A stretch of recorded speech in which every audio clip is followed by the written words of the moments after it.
Final transmission from the third planet detected. Supreme Commander Krov.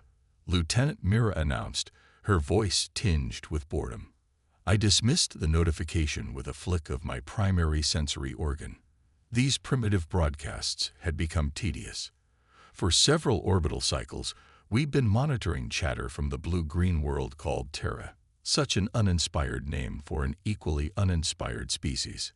Put it through. I sighed, settling my considerable frame into the command seat. The gelatinous cushioning conformed to my body, offering comfort that did nothing to improve my mood. And please assure me it isn't another one of their entertainment programs. If I must endure one more episode of their courtship rituals disguised as entertainment, I might eject myself into the void. Mira emitted a sound of amusement, her respiratory openings widening. No, Commander. This appears to be a direct message to us. They've detected our presence.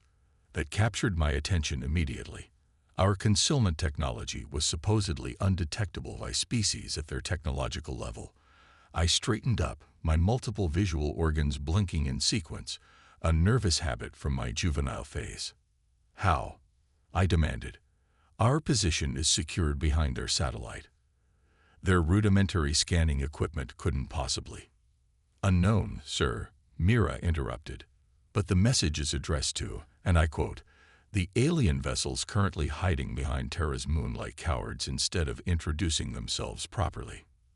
The bridge fell silent. Captain Lorne dropped the nutrient cube she'd been consuming. Lieutenant Vex actually gasped, always the dramatic one. Play it, I ordered, my voice dropping lower. The central viewing screen activated.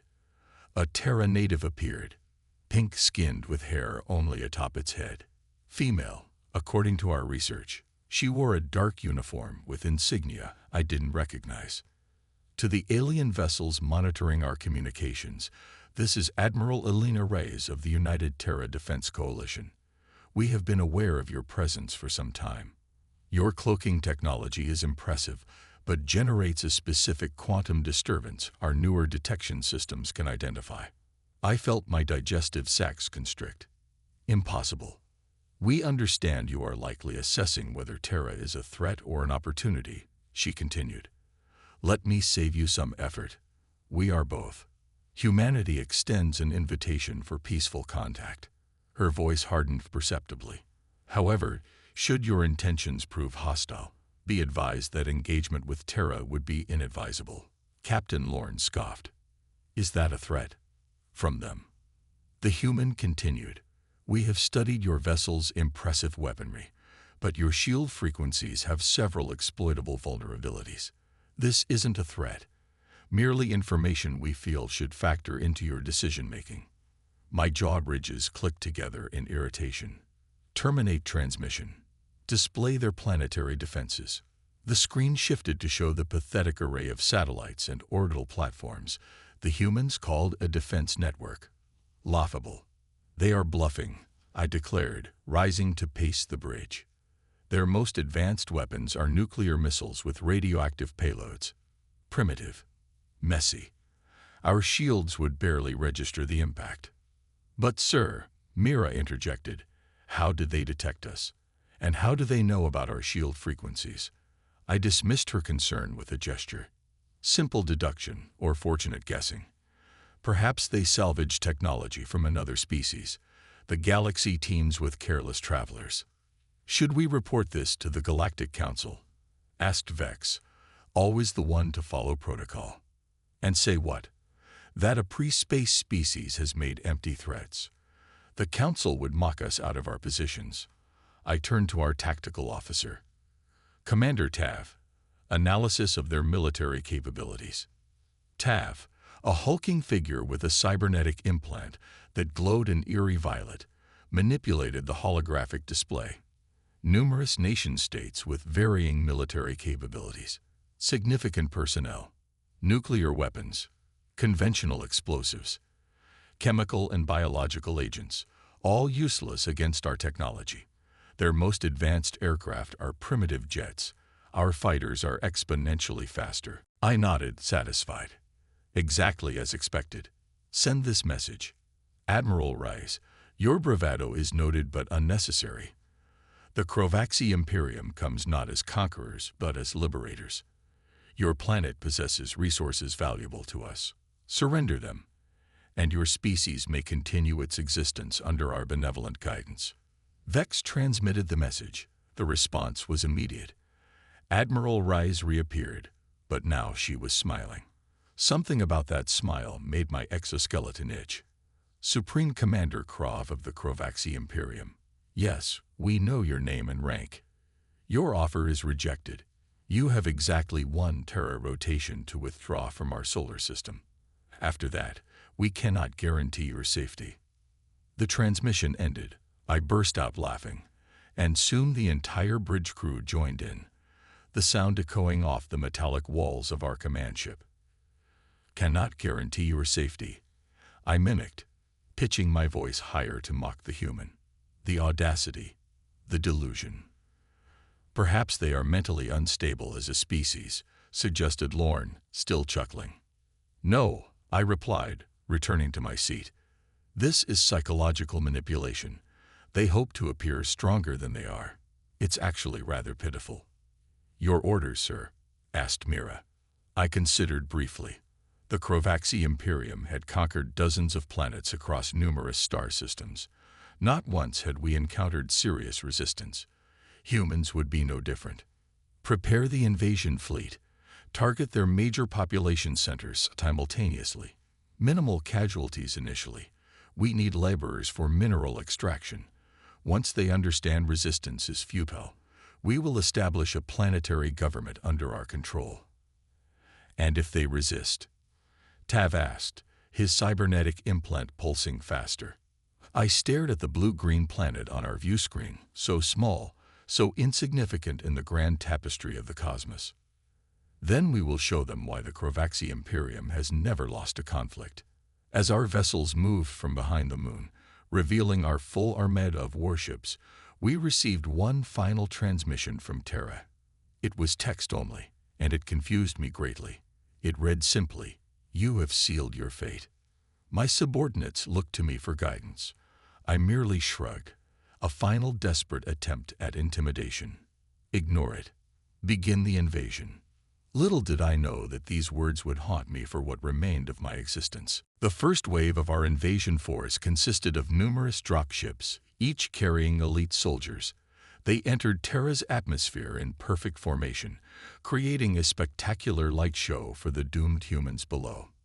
"Sir," Mira reported, "the humans are broadcasting on all frequencies, not to us, but to their own people." "Let's hear it," I ordered, curious about their final words before submission. A different human appeared on screen, male, dark-skinned with a completely bald head. "People of Terra, this is Secretary General Marcus Chen. The moment we have prepared for has arrived.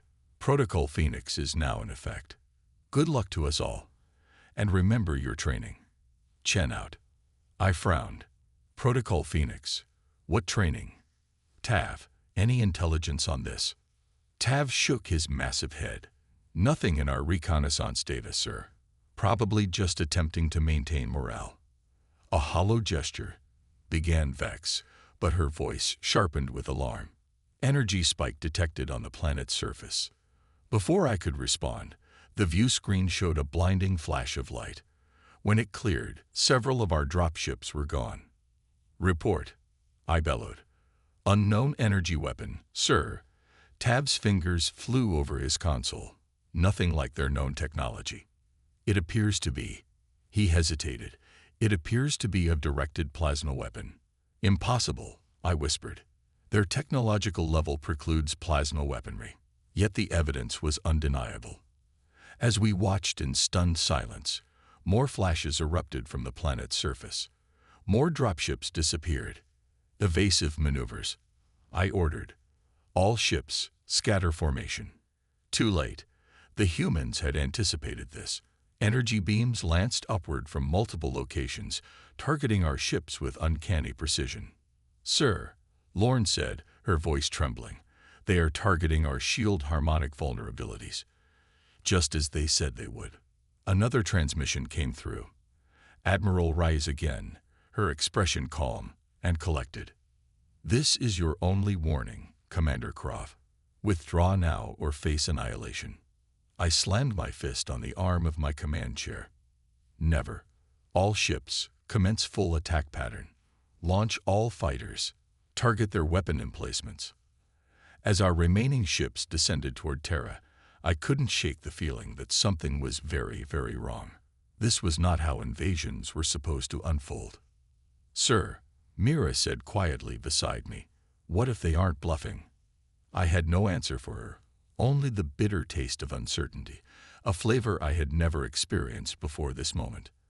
And so began the most disastrous military campaign in the history of the Crovaxi Imperium. "Substantial portion of our dropships destroyed, sir," reported Tav, his cybernetic eye flickering erratically, a sign of extreme stress in his species. "Ground forces reporting heavy resistance in all landing zones."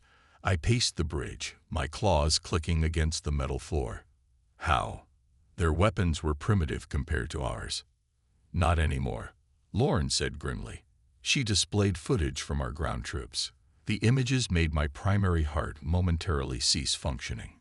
Humans wearing some kind of powered armor, nothing like the crude military equipment we'd observed during our reconnaissance, were engaging our troops with weapons that cut through Crovaxi battle armor as if it were fabricated from flimsy materials. Their movements were quick, coordinated, almost enhanced. "Magnify that soldier," I ordered, pointing to one human who was single-handedly decimating a squad of our elite forces. The image zoomed in, revealing something that sent a cold tremor down my spine. The human's eyes glowed with an unnatural blue light. Mechanical components were visible at the joints of the armor, and what appeared to be neural interfaces connected directly to the human skull. "They are enhanced," Mira whispered. "Cybernetically modified." "That's impossible," I snapped, though with less conviction than before. Our intelligence indicated no such technology. Their ethical committees and religious groups specifically prohibited such modifications. Vex looked up from her station. "Sir, we are intercepting their communications. They are discussing something called Project Prometheus. It activated years ago when they first detected signs of extraterrestrial observation. While we had watched their ridiculous entertainment broadcasts and studied their primitive weapons, they had been preparing for us. The realization hit me like a gravitational hammer. Pull up everything we have on their scientific advancements in the recent past," I ordered. "Focus on military applications, cybernetics, and energy weapons." As Vex compiled the data, another transmission came through, not from Admiral Reyes this time, but from a human male with startling green eyes and a facial scar that ran from temple to chin. "This is General Xander Reed. Terra Combined Forces. Your troops are being slaughtered. Your ships are falling from our skies. Your invasion is a failure. We gave you a chance to leave peacefully. That opportunity has expired. Cut transmission." I snarled. Arrogant mammal. "Tav, status of our flagship fleet." Tav hesitated before answering. "Multiple destroyers lost, sir. The humans have deployed some kind of swarm technology. Microscopic drones that attach to our hull, bypass shields, and drill through to critical systems." I felt dizzy. This couldn't be happening. Not to the mighty Crovaxi Imperium. Not to me. "Launch our orbital bombardment platforms," I decided. "If they want to engage in serious conflict, we will show them what real power looks like. Target their major cities, military installations, and power grids. Let's see how their fancy armor functions without electricity." "Sir," Mira interjected, "the Galactic Council protocols specifically prohibit orbital bombardment of pre-space civilizations. It's considered." "I know what it's considered," I roared, my patience finally snapping. "But these humans have violated the natural order. They should be cowering, begging for their lives. Instead, they are humiliating us. Launch the platforms." No one dared argue further.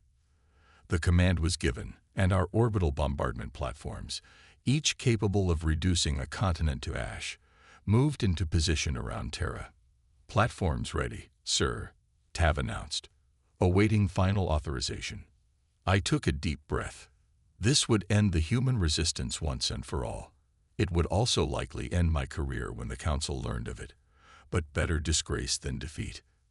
Fire, I commanded. Devastating energy beams lanced toward Terra's surface.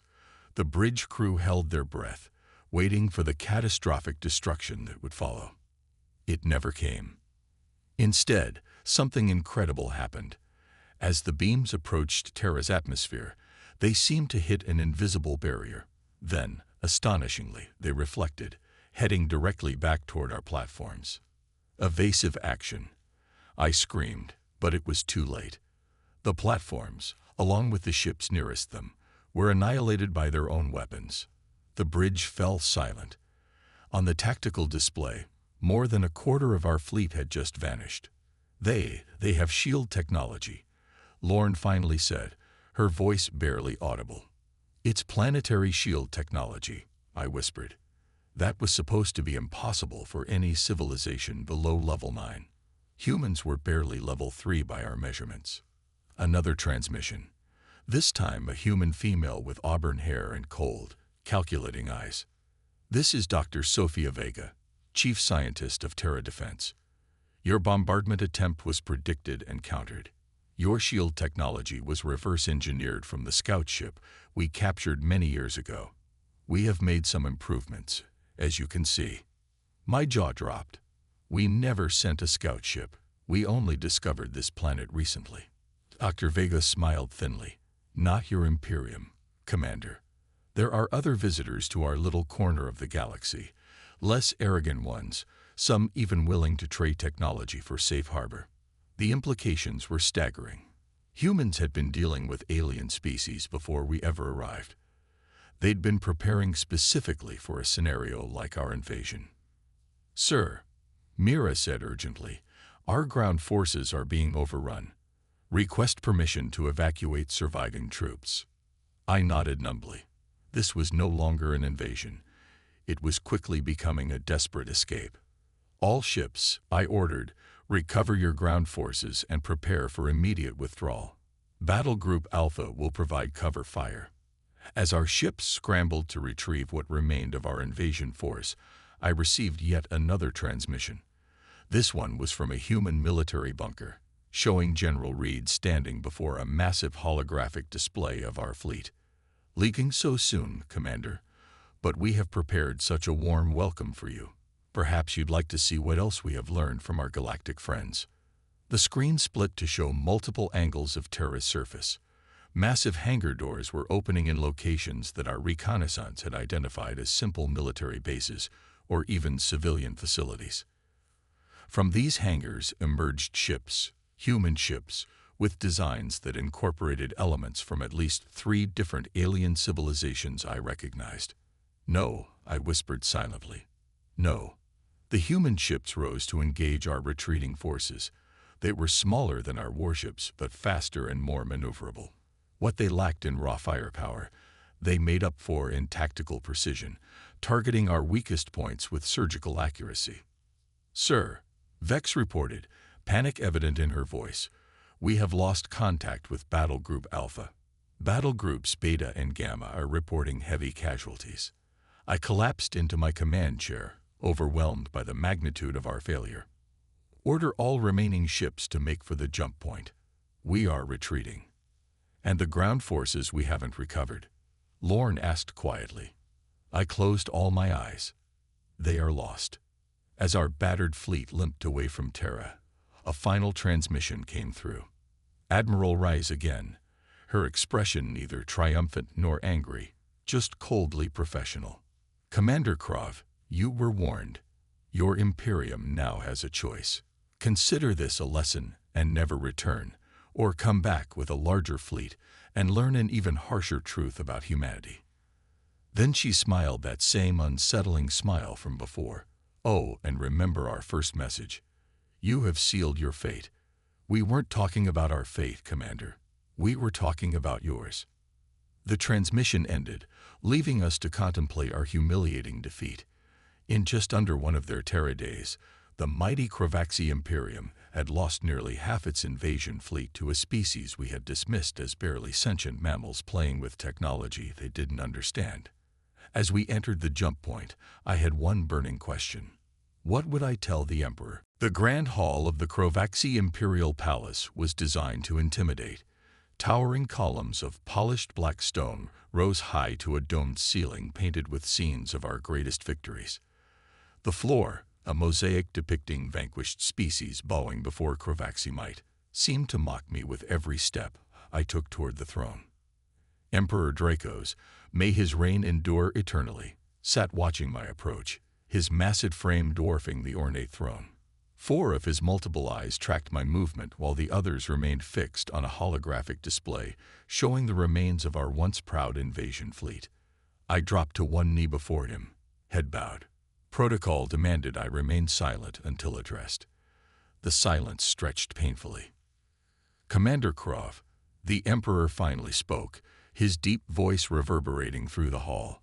Explain to me how the mighty Krovaxi Imperium lost half its invasion fleet to a species that hasn't even colonized its own satellite. I swallowed hard. Your Magnificence, the humans, they were not as they appeared. Our intelligence was flawed. They possessed technology far beyond their apparent development level. So I have heard. The Emperor flicked a clawed finger, and footage from the battle played on massive screens around the hall, planetary shields, energy weapons, cybernetically enhanced soldiers. Quite the collection of surprises from a primitive species. They had help, Your Magnificence. Other alien civilizations provided. I know what they had, the Emperor roared, rising from his throne. The courtiers and officials lining the hall flinched in unison. What I want to know is how you failed to discover this before sending my ships to be slaughtered. There was no good answer. Our reconnaissance had been thorough, or so we thought. We'd monitored their communications, studied their military capabilities, analyzed their technological level. Somehow, they had hidden their true strength from us completely. Your Magnificence, they deceived us deliberately. They maintained a facade of technological limitation while secretly preparing for extraterrestrial contact. They knew we were watching. The Emperor settled back onto his throne, his primary breathing sac inflating and deflating rapidly, a sign of extreme irritation. And now, what do your experts believe about these humans? I gestured to Science Minister Jax, who stepped forward nervously. The minister's thin frame trembled slightly as he activated his data tablet. Your Magnificence, our analysis of the battle data suggests the humans have achieved technological integration capabilities beyond anything we have witnessed. They don't innovate so much as adapt. They take disparate technologies and combine them in ways their original creators never imagined. Explain, the Emperor demanded. Minister Jax displayed a hologram of one of the human ships. This vessel contains elements we recognize from Altarian technology, Voss design philosophy, and even some Krovaxi engineering principles. But the way they have integrated these elements creates something entirely new. Their shield harmonics shift randomly, making them virtually impossible to target effectively. Their weapon systems draw power from what appears to be a modified Altarian fusion array, but with efficiency levels the Altarians themselves haven't achieved. You are saying they improve alien technology? The Emperor sounded incredulous. Not just improve, Your Magnificence, transform. Their thinking is unconstrained by convention. Where we see established technological pathways, they see possibilities we never considered. The Emperor turned back to me. And what of their aggression? Are they likely to pursue us? To attack Krovaxi worlds in retaliation? This was the question that had haunted me since our retreat. I had studied the humans extensively during our journey home, reviewing historical records they made freely available on their information networks. What I found was troubling. Humans are paradoxical, Your Magnificence. Their history is filled with constant warfare amongst themselves, yet they show remarkable restraint when victorious. They can be barbaric in battle but magnanimous in victory. My assessment is that they will not immediately pursue us beyond their solar system, but they will prepare for our return. They will expect us to attack again with greater force. And should we? The Emperor asked, leaning forward. Should we gather the full might of the Imperium and crush these upstart mammals? The court fell silent, awaiting my response. My career, possibly my life, hung on my next words. I could recommend a massive counterattack, the expected response from a Crovaxi commander, or I could speak the truth as I now understood it. I chose truth. No, Your Magnificence, we should not. Gasps echoed through the hall. The Emperor's eyes narrowed dangerously. Explain yourself, Commander, before I have you executed for cowardice. I stood tall, meeting his gaze. The humans demonstrated capabilities far beyond what we anticipated, yet I believe they showed restraint. They could have pursued our retreating fleet. They could have destroyed us completely. They chose not to. I activated my own data tablet, displaying the final transmission from Admiral Reyes. Their warning was clear. They considered this a lesson. If we return with greater force, they will respond in kind, based on their rate of technological adaptation. By the time we could mount another invasion, they will be even more formidable. Science Minister Jax nodded in agreement. Commander Krov's assessment aligns with our projections. Your Magnificence, the humans' technological growth rate is exponential, not linear. In the time it would take us to prepare another invasion fleet, they could advance decades beyond their current capabilities. The Emperor growled, a low, dangerous sound. You suggest we simply accept this defeat, that we allow a level 3 civilization to humiliate the Crovaxi Imperium without consequences. I suggest, Your Magnificence, I said carefully, that we reevaluate our classification of humanity. They are clearly not a level 3 civilization, regardless of appearances. I believe we should establish diplomatic contact instead. Learn from them as they have learned from others. The court erupted in outrage. War Minister Grawl shoved his way forward, his ceremonial armor clanking. This is absurd. Diplomatic contact with a species that has defeated us. The shame would be unbearable. More unbearable than complete destruction. I countered. The humans have shown they can reverse engineer and improve upon any technology they encounter. Given time, they might develop capabilities that could threaten not just our invasion fleet, but the Imperium itself. The Emperor raised a hand, silencing the uproar. Commander Krov, you were defeated by these humans. Some might question whether your judgment is clouded by this experience. I bowed my head. A fair concern, Your Magnificence. That is why I brought this. I nodded to Mira, who had accompanied me from the ship. She stepped forward and activated a small projector. The three-dimensional star map appeared, with a blinking indicator marking Terra's position. During our retreat, we detected unusual energy signatures from numerous star systems, all within considerable distance of Terra. Our analysis suggests these are human outposts or colonies established in secret. The Emperor leaned forward, staring at the map. Impossible. Our scouts would have reported such colonies. Unless they were deliberately avoiding detection, Your Magnificence. The humans knew about other alien species many years before we arrived. They have had time to expand carefully, selectively. These energy signatures matched the unique fusion technology they displayed during our battle. Science Minister Jax examined the data, his eyes widening. The analysis appears correct, Your Magnificence. If humans have indeed established this many outposts secretly, their resource base and strategic position are far stronger than we realized. The Emperor sat back, his expression unreadable for several long moments. The hall was silent save for the soft hum of the holographic projectors. Finally, he spoke. Commander Krov, your recommendation is noted. War Minister Grawl, you will prepare defensive strategies for all Crovaxi worlds within range of human space. Science Minister Jax, dispatch stealth probes to verify these alleged human outposts. He rose from his throne, towering over us all. I will contemplate our next move carefully. The Crovaxi Imperium has never retreated from a conflict in centuries of glorious expansion, but neither have we faced an adversary quite like these humans. As the court session ended and officials filed out, the Emperor beckoned me to approach his throne privately. "Commander," he said, his voice low, "speak freely now that the court sycophants cannot hear. Do these humans truly represent a threat to our Imperium?" I considered my words carefully. "Your Magnificence, I believe they could, not through aggression, but through innovation. The humans adapt and evolve faster than any species we have encountered. That makes them unpredictable, and unpredictability is often more dangerous than known strength." The Emperor nodded slowly. "Then perhaps it is time for the Crovaxi Imperium to adapt as well. Return to your ship, Commander. I may have new orders for you soon."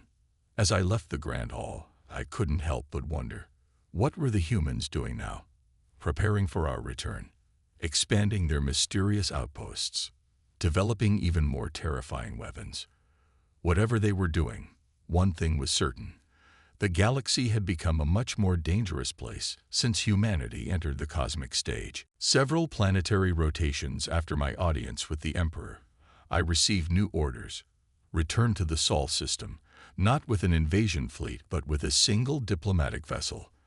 I was to establish contact with the humans, assess their intentions, and, most humiliatingly, offer reparations for our unfortunate misunderstanding. The Emperor wasn't seeking peace out of newfound respect for humanity. Our stealth probes had confirmed my report. Humans had indeed established outposts throughout neighboring star systems, some dangerously close to Crovaxi territory. More alarmingly, the probes detected evidence of massive engineering projects at several locations, the kind that suggested humanity was building something significant, something that made Imperial High Command very, very nervous. "You look like someone poured sour nutrient paste into your drinking receptacle," Mira observed as we boarded the diplomatic vessel, a sleek ship named Peaceful Overture, a name so painfully ironic I nearly requested a transfer. "I'm about to face the species that handed us the worst military defeat in Imperial history," I grumbled. "Excuse me if I'm not bubbling with enthusiasm." Mira shrugged her four shoulders in sequence, a gesture she picked up from studying human behaviors. "Look at the bright side. If they decide to vaporize us, at least it will be quick. Your optimism is overwhelming. Our journey to Terra took many days at standard diplomatic speed, deliberately slower than military vessels to appear non-threatening. It gave me ample time to review everything we knew about humans and prepare my approach. My career, possibly the future of the Imperium itself, depended on this mission's success. As we entered the Sol system, we broadcast our diplomatic credentials on all frequencies. The response was immediate. "Crovaxi vessel Peaceful Overture. This is Terra's Central Command. Maintain your current vector and prepare to be escorted to Orbital Station Delta. Any deviation will be considered hostile action. Transmission ends." No pleasantries, no acknowledgement of our diplomatic status. Just cold, precise instructions. I couldn't blame them. Two human ships appeared, flanking us. Compact, predatory vessels, unlike the ones we'd encountered during the battle. These appeared to be entirely new designs with no recognizable alien influences. Pure human innovation. That was concerning. Analysis. I asked our science officer, a brilliant Crovaxi named Nira who had replaced Tav after the latter's nervous breakdown following our defeat. Nira studied her readings with 3 eyes while keeping the others on the human vessels. Fascinating construction. No external weapons ports that I can detect, yet their energy readings suggest significant offensive capability. They are either very confident or very foolish. After what they did to our invasion fleet, I'm betting on confident, Mira muttered. The human ships guided us to a massive orbital station, another new construction since our last visit. The station's design was elegant yet practical, with multiple docking arms extending from a central hub. Dozens of vessels of various designs moved around it in carefully coordinated patterns. "That wasn't here before," I said unnecessarily. "They have been busy," Mira agreed. Orbital construction of this magnitude typically takes years. They did it in months. After docking, we were greeted by a delegation of humans in formal attire. No military uniforms, I noted with relief. Leading them was a tall male with silver hair and piercing blue eyes. "Commander Krov," he said, extending his hand in their customary greeting gesture. "Ambassador Thomas Wells, welcome to Orbital Station Delta." I took his hand awkwardly, my three-fingered grasp engulfing his five-fingered one. "Ambassador, thank you for receiving us. Follow me. The Secretary General is waiting." We were led through corridors bustling with activity. Humans of various physical types worked alongside several alien species I recognized and a few I didn't. They moved with purpose, merely sparing us glances. This wasn't the reception I expected for representatives of the dreaded Krovaxi Imperium. The central conference room offered a spectacular view of Terra below. Secretary General Marcus Chen, the same man who had announced Protocol Phoenix during our invasion, stood gazing at his homeworld. He turned as we entered, his expression neutral. "Commander Krov, when we received word that the Krovaxi were sending a diplomatic mission, I insisted you be part of it. Poetic symmetry, wouldn't you agree?" I bowed formally. "Secretary General, I bring greetings from Emperor Dracos and an offer of peaceful relations between our civilizations." Chen gestured to the conference table. "Please sit. We have much to discuss." As we settled into chairs specially designed to accommodate Krovaxi physiology, another small detail that impressed me: holographic displays activated around the table. They showed images of our invasion fleet, then shifted to pictures of the aftermath. Destroyed Krovaxi ships, captured soldiers, recovered technology. "Let's be direct," Chen said. "Months ago, you came to conquer us. Today, you come seeking peace. What changed?"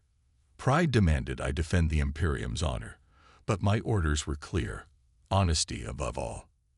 The humans had proven they could detect deception. "You changed our assessment of humanity," I admitted.